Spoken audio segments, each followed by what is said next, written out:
Mapagpalang araw mga choy. Nandito tayo sa Algia City Center, Sharjah. Yan po yung pangalan ng street, Sheikh Mohammed bin Zayed Road.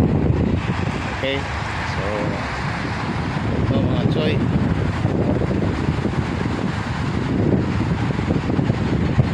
so ito po yung building ng Algia City Center. Mayroon pong Carrefour dyan sa loob.